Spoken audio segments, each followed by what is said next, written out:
नमस्कार दोस्तों, आपका स्वागत है हमारे अपने चैनल पे लर्न विद गुरुजी पे। दोस्तों आइए देखते हैं कि इस चैप्टर के बारे में देखते हैं कैसे हम इस चैप्टर को समझने का प्रयास करेंगे, क्योंकि बहुत सारे कॉम्पिटिटिव एग्जाम्स में हमें देखने को मिलता है। इसको नाम है परमुटेशन एंड कॉम्बिनेशन।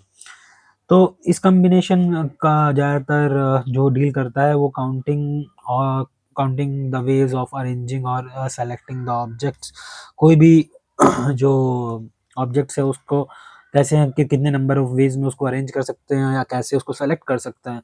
ठीक है, तो उसके लिए इस चैप्टर का हमें इस्तेमाल करना होता है फैक्टोरियल। फैक्टोरियल इसमें सबसे ज़्यादा यूज़ होता है फैक्टोरियल का। फैक्टोरियल का मतलब क्या होता है, पहले ये आप बेसिक से समझ लीजिए। फैक्टोरियल को सिंबल ये डिनोट करते हैं ऐसे, ठीक है। एक्सक्लेमेटरी साइन तरीके से इसको डिनोट करते हैं, जैसे कि अगर मैंने लिखा है एन फैक्टोरियल, तो एन फैक्टोरियल क्या हो जाएगा, ये मल्टीप्लाई हो जाएगा एन माइनस एन, ठीक है। एन होगा फिर इंटू एन माइनस वन, फिर एन माइनस टू। एक एक संख्या जो होगी वो कम करते करते ये एक तक चली जाएगी, ठीक है। इन सब का क्या होगा, इन सब के बीच में गुणा होगा, ठीक है, मतलब मल्टीप्लाई हो जाएगा, ठीक है। तो जैसे कि एग्जांपल यहाँ पे हम ले सकते हैं, जैसे कि मैंने 5 का लिखा 5 फैक्टोरियल, ठीक है। तो या फिर इसको हम ऐसे भी, इसका सिंबल हम ऐसे भी लिख सकते हैं, ठीक है, ऐसे भी लिख सकते हैं। जैसे 5 फैक्टोरियल लिखा तो 5 के बाद कितना आता है, 4 आता है, उसके पहले 3 आता है, उसके बाद 2, इसके बाद 1। तो इन सबका मल्टीप्लाई कर देंगे, इन सबको मल्टीप्लाई, ये डॉट का भी मतलब मल्टीप्लाई ही होता है, यहाँ पे मल्टीप्लाई कर देंगे यहाँ पे। तो जो भी आंसर हमारा आएगा ये 20 हो जाएगा, ये 6 हो जाएगा। 20 इंटू 6 कितना हो जाएगा, 20 इंटू 6 करेंगे तो 120 आंसर आ जाएगा, ठीक है। 120 यहाँ पे आंसर हो जाएगा। अब इसी 5 फैक्टोरियल को हम ऐसे भी लिख सकते हैं। ये सिंबल जो लिखा गया है इस तरीके से हम फैक्टोरियल को रिप्रेजेंट करते हैं। हमारे मेरे ख्याल से आपको समझ में आ रहा होगा कि फैक्टोरियल क्या होता है। फैक्टोरियल, लेकिन एक चीज याद रखना कि जब भी 0 का फैक्टोरियल होता है ये 1 के बराबर होता है। ये आपको नोट कर लेना है कि नोट फैक्टोरियल जो होगा, 0 का जो होता है वो हमेशा क्या होता है, 0 का फैक्टोरियल हमेशा क्या होता है, वो 1 होता है, ठीक है। 1 का फैक्टोरियल क्या होगा, 1 ही होगा। 2 का फैक्टोरियल क्या होगा, 2 इंटू 1, तो कितना हो गया 2, ठीक है। इस तरीके से हम फैक्टोरियल निकालना, समझ में आ गया होगा आपको कैसे हम फैक्टोरियल निकालते हैं। बिल्कुल बेसिक से हमें चलना है और ज़्यादा टफ नहीं करूंगा, बहुत आसानी से आप लोगों को समझाने की कोशिश करूंगा। चैनल्स को सब्सक्राइब कर लीजिएगा, चैनल में बहुत सारी वीडियोस मैं अपलोड कर दूंगा जिसमें कि तुम्हें आपको बहुत बेसिक से मैं समझाऊंगा और बहुत इजीली वे से आपको इसमें समझ में आ जाएगा। तो इस तरीके आपको समझने के लिए आइए बढ़ते हैं और हम अपने चैनल चैप्टर में फैक्टोरियल के बाद हम देखते हैं क्या होता है परम्यूटेशन और अदर फैक्टर्स, ठीक है। अदर फैक्टर्स हम देखते हैं कि क्या होता है, ठीक है। ये क्लियर हो गया, ये क्लियर हो गया होगा। अब आगे बढ़ते हैं, परमुटेशन क्या होता है। देखिए परमुटेशन जो वर्ड है, वर्ड जो है ये बोलता है अरेंजमेंट के लिए, ये इस वर्ड का यूज करते हैं हम, परमुटेशन। बहुत बच्चों को इस चैप्टर में बहुत डिफिकल्टी होती है, बट चैप्टर बहुत इजी है अगर आप इसके बेसिक्स को समझोगे, ठीक है। परमुटेशन अगर हम देखें, परमुटेशन को हम रिप्रेजेंट करते हैं NPR, जहां पे जो n होता है वो टोटल नंबर ऑफ थिंग्स होता है, टोटल नंबर ऑफ थिंग्स, ठीक है। इसको टोटल नंबर ऑफ थिंग्स, और R होता है R taken at a time, ठीक है। जैसे कि कोई चीज है, 10 चीजें हैं, उसमें से आर 3 चीजें लेनी है, तो उनको कैसे अरेंज करना है 3 चीजों को, ठीक है।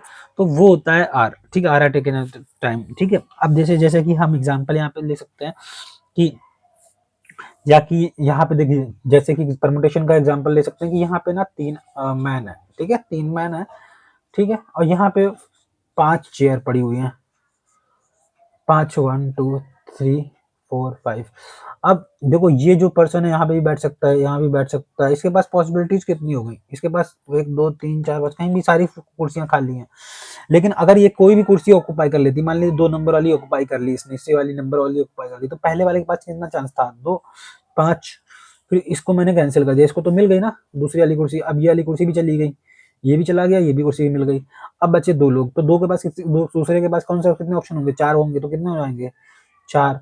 तो इसको मान लीजिए 3 नंबर पे या 4 नंबर पे बैठ गया, ठीक है। तो ये इसको इसने ये ऑक्युपाई कर ली। अब बचा ये थर्ड वाला, थर्ड वाले को अब कितने ऑप्शन बचेंगे, 3 बचेंगे, तो इसमें वो रिपीट नहीं कर सकता है, तो रिपीट नहीं कर सकता है, ठीक है। तो वो भी अभी हम समझाएंगे। ये तो नॉन रिपीटिंग का केस हो गया है एनपीआर। तो यहाँ पे क्या हुआ, ये हमारा आंसर आएगा कितनी वेज में इसने चेयर, ये 3 पर्सन जो थे वो 5 चेयर को कितने वेज में ऑक्युपाई कर पाएंगे, 5 इंटू 4 इंटू 3, तो 5 इंटू 20, 20 इंटू 3 कितना आएगा, 20 इंटू 3 करेंगे तो 60 वेज, 60 वेज में 3 पर्सन जो होंगे वो ऑक्युपाई कर लेंगे 5 चेयर को। आई होप मैं ये चीज आपको समझा पा रहा हूँ। ये तो हो गया एनालिटिकल मेथड। इसका फॉर्मूला होता है एन पी आर का N factorial divide by N minus R, जहाँ पे ये नॉन रिपीटिंग के लिए यूज होता है।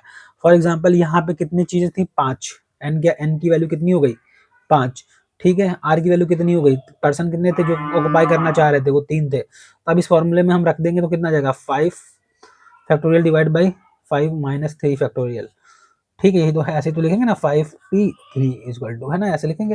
तो 5 का कितना आएगा, 5 इंटू 4 इंटू 3 फैक्टोरियल लिख सकते हैं ना, 3 के बाद 3 2 1 आएगा। फिर यहाँ पे 5 यहाँ पे माइनस 3 करेंगे तो 2 फैक्टोरियल आ जाएगा, ठीक है। तो यहाँ पे हम इसको 2 फैक्टोरियल और लिख ले रहे हैं, तो 2 फैक्टोरियल कैंसिल हो गया, तो कितना आ गया, 5 4 3, तो कितना आ गया 60 वेज। चाहे हम फॉर्मुले से निकाल लें, चाहे हम एनालिटिकल वेज में निकाल लें।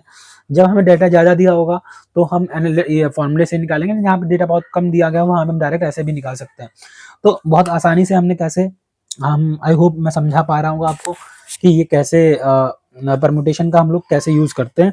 फॉर्मूला भी समझ में आ गया होगा आपको, एनालिटिकल अप्रोच भी आपको समझ में आ गई होगी। ये हो गया है परमुटेशन, जहाँ पे हम स्टार्ट तो ये चीज ली जाती है, ठीक है। तो आगे बढ़ते हैं, आगे हम देखते हैं कि कम्बिनेशन कैसे हम यूज करते हैं, और कम्बिनेशंस के बहुत सारे क्वेश्चंस देखेंगे आगे चल के, ठीक है। और धीरे धीरे हम आगे अपने चैप्टर में बढ़ेंगे, ठीक है। आई होप ये चीज़ क्लियर हो रही होगी परमुटेशन की, ठीक है। परमुटेशन की ये चीज़ क्लियर हो रही होगी। जैसे कि अगर कहते हैं कि अगर वर्ड्स कहीं रिपीट होते हैं, ठीक है, जैसे कि आप पहले तो सिंपल सा ले लेते हैं, जैसे कि एक और इसमें एग्जाम्पल परमुटेशन में और देखते हैं, जैसे रोहित है ना, रोहित है। अब रोहित में क्या दिया गया है कि how many veg letters can be arrange, तो इसमें कितने वर्ड हैं, 1 2 3 4 5, ठीक है। तो ये जैसे कॉलम मान लेते हैं, यहाँ पे हमको ये 5 वर्ड्स अरेंज करने हैं। तो जो कोई भी वर्ड जो होगा, ठीक है, एक वर्ड यहाँ आ जाएगा, फिर एक वर्ड यहाँ आ जाएगा, यहाँ भी आ सकता है। तो इसके पास पॉसिबिलिटीज 5 हो जाएंगी, है ना, ऐसे आ जाएगा 5 into 4 into 3 into 2 into 1 factorial 5 आ जाएगा, क्योंकि इसके पास 5, इसके पास 4 रहेंगे, इसके बाद 3 रहेंगे, इसके 2, तो ये पूरा आ जाएगा। इसको हम मल्टीप्लाई कर लेंगे और सॉल्व कर लेंगे तो हमारे पास आंसर कितना आ जाएगा, 120 आ जाएगा, ठीक है। क्लियर हो गया। अब अगर इसी में अगर कोई रिपीटिंग होता, अगर रिपीटिंग मान लीजिए, जैसे कोई हम वर्ड लेते हैं, ठीक है, हम बहुत सिंपल सा वर्ड ले लेते हैं, मान लेते हैं हमने ले लिया एप्पल, ठीक है, क्या लिया, एप्पल, एप्पल ले लिया, लेकिन यहाँ पे 2 वर्ड रिपीट आ रहे हैं। तो यहाँ पे वर्ड कितने हैं, 1 2 3 4 5, एन की वैल्यू तो 5 हो गई, लेकिन यहाँ पे 2 वर्ड जो हैं वो रिपीटिंग आ रहे हैं। रिपीटिंग वर्ड कितने हैं, यहाँ पे रिपीटिंग वर्ड कितने हैं, 2 हैं। तो हमें क्या करना है, फैक्टोरियल एन डिवाइड बाय जो रिपीटिंग वर्ड आ रहे हैं वो कर लेना है। तो रिपीटिंग फैक्टोरियल 5 डिवाइड बाय कितना, 2 रिपीटिंग वर्ड्स, तो कितना आ गया, तो यहाँ पे आंसर सीधे आ जाएगा हमारे पास। पहले कितना आया था, 120 डिवाइड बाय 2 कर देंगे तो कितना आएगा, 60 वेज, 60 वेज में ये अरेंज हो जाएंगे, ठीक है। क्लियर हो गया। एंड तो ये चीज आपको शायद क्लियर हो रही होगी, ठीक है। टोटल वेज के लिए फैक्टोरियल ऑफ रिपीटेड लेटर हमेशा निकाल लेंगे, ठीक है। क्लियर हो गया। आगे बढ़ते हैं, आगे देखते हैं इस चैप्टर में। चैप्टर बहुत आसान है, इसका बहुत ज़्यादा यूज़ होता है हमारी प्रोबेबिलिटी चैप्टर में भी, ठीक है, प्रोबेबिलिटी में और कई डेली लाइफ में भी इसका हम बहुत यूज़ करते हैं, ठीक है। अब देखते हैं इसी से रिलेटेड और भी क्वेश्चंस कि कैसे हम और क्वेश्चंस को निकाल सकते हैं। जैसे कि मान लीजिए अगर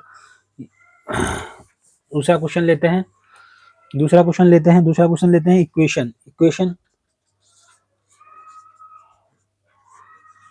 इक्वेशन में अगर इसमें बोला जाता है all vowels always stay together and in how many veg can letter be arranged, जितने भी वोवेल्स हैं, वोवेल्स हमेशा टुगेदर रहेंगे, वोवेल्स टुगेदर रहेंगे। तो इसमें कैसे समझेंगे, देखिए वोवेल्स में क्या होता है, ए वोवेल्स हमारा ए आई ई ओ यू, यही होते हैं ना वोवेल्स, ये हमारे 5 वोवेल्स होते हैं। अब देखिए इस क्वेश्चन में क्या आ रहा है, ये एक वोवेल आ रहा है, दूसरा ये आ रहा है, तीसरा ये आ रहा है, चौथा ये आ रहा है, पांचवा ये आ रहा है, 6 है, 6 वॉवेल्स आ रहे हैं। वॉवेल्स कितने आ रहे हैं, 6 वॉवेल्स आ रहे हैं।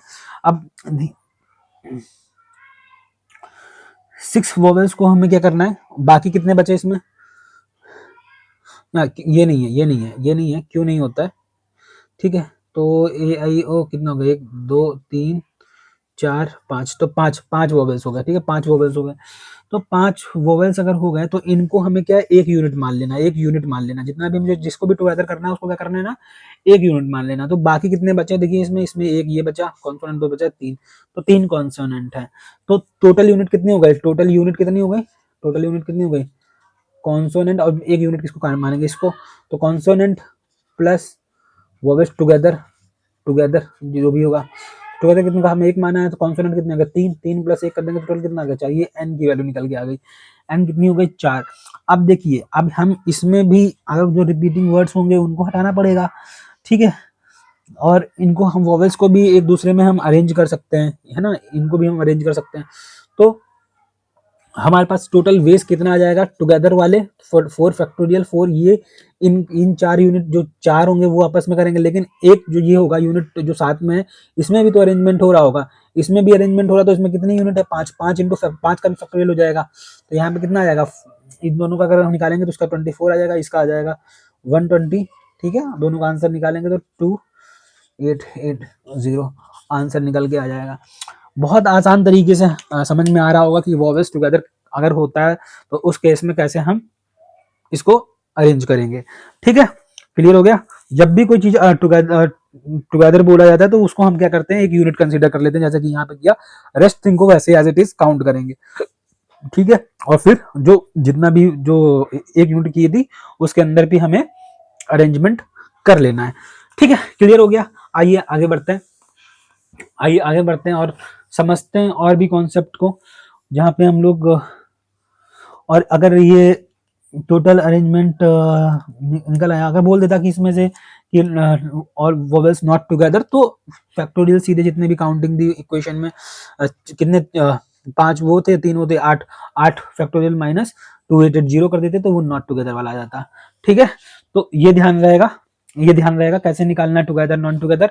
अब आगे बढ़ते हैं हम लोग कम्बिनेशन की तरफ, ठीक है, कम्बिनेशन की तरफ हम बढ़ते हैं और समझते हैं कि कैसे हम कम्बिनेशन या कम्बिनेशन को यूज करते हैं। समझते हैं पहले कम्बिनेशन किस लिए यूज होता है। कम्बिनेशन का हमेशा यूज करते हैं सिलेक्शन के लिए, किसके लिए यूज करते हैं, ये इसका हमने यूज किया था अरेंजमेंट के लिए। परमुटेशन हमेशा यूज होता है अरेंजमेंट के लिए, किसके लिए, अरेंजमेंट के लिए।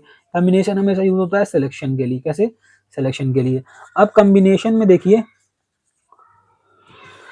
कॉम्बिनेशन का फॉर्मूला एनसीआर होता है फैक्टोरियल एन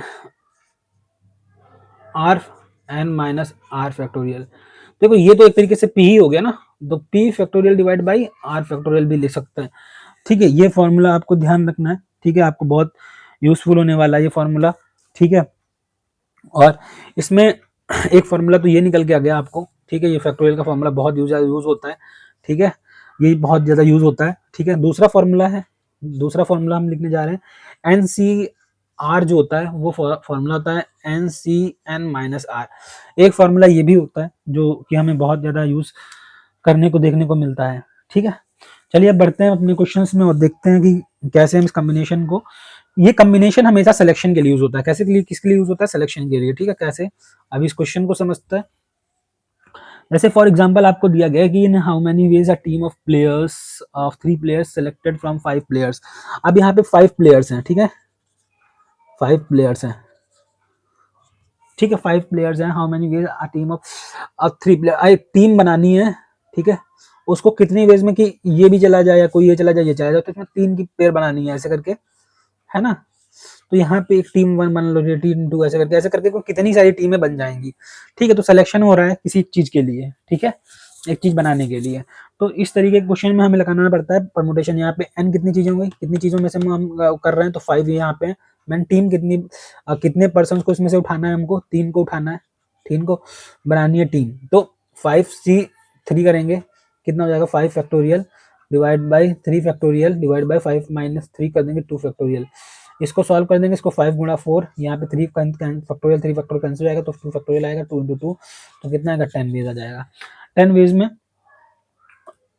टीम जो होगी वो 10 टीम्स जो होंगी वो बन जाएंगी, ठीक है। 10 वेज में टीम को 3 प्लेयर्स की टीम्स को हम बना सकते हैं।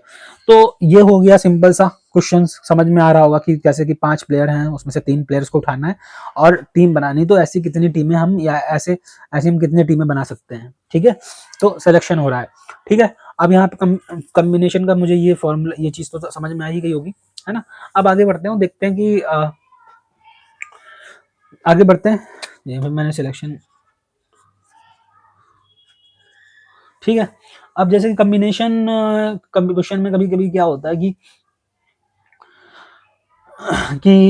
एन चीजें दी होती हैं only as many times as value of R then divided by directly by R factorial.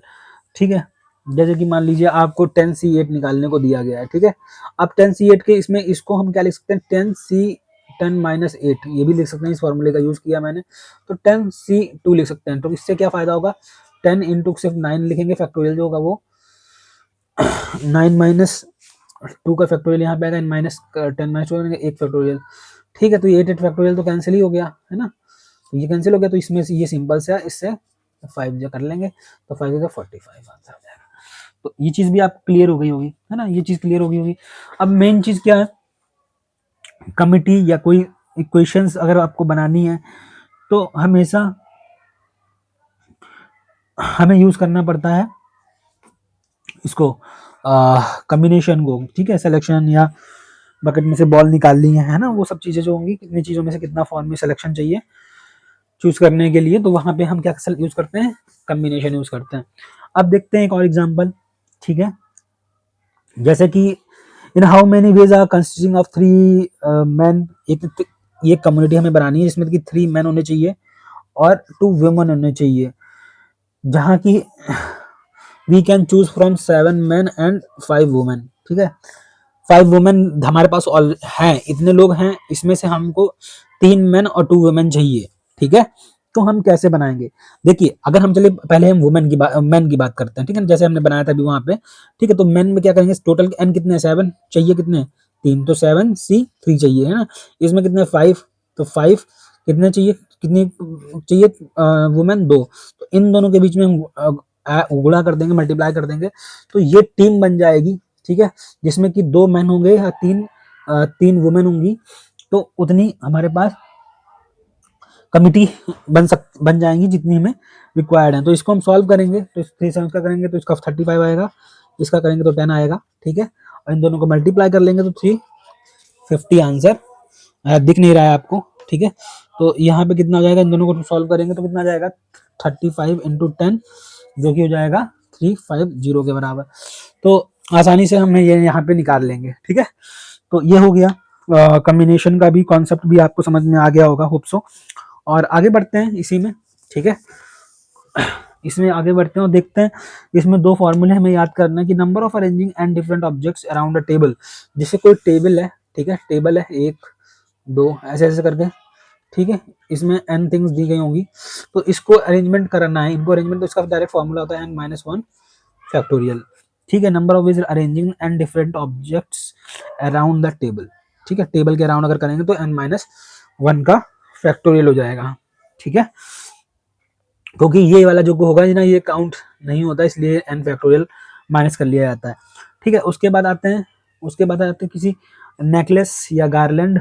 ठीक है, माला में देखते हैं, तो माला में क्या करते हैं, इसका जस्ट जैसे फ्लावर्स है। ठीक है, ये फ्लावर माला है, मोती है। ठीक है, तो इसके में क्या होता है, n-1 फैक्टोरियल डिवाइड बाई 2। इसका अरेंजमेंट का clockwise and anti clockwise are considered as, अब क्लॉकवाइज में और एंटी क्लॉकवाइज कंसीडर जो करेंगे वो इस केस में सेम होता है, इसलिए इसका number of ways of arranging in necklace और इन गार्लैंड, ठीक है, जो माला होता है, उसका जो अरेंजमेंट आएगा वो n-1 फैक्टोरियल डिवाइड बाई 2। तो बहुत आसान है। ठीक है, यहाँ पे कुछ प्रॉपर्टीज हैं एनसीआर की, जैसे कि NC0 जो होता है वो 1 के बराबर होता है।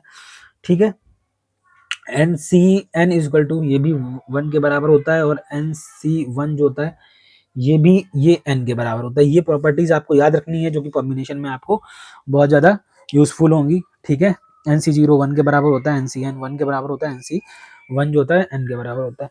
तो चैप्टर को खत्म करते हैं, और इसके आगे हम फिर मैथ के कॉन्सेप्ट्स लेके आएंगे और पूरा वीडियोस लेके आएंगे। आप चैनल को सब्सक्राइब कीजिए और अपने दोस्तों में शेयर कीजिए। धन्यवाद।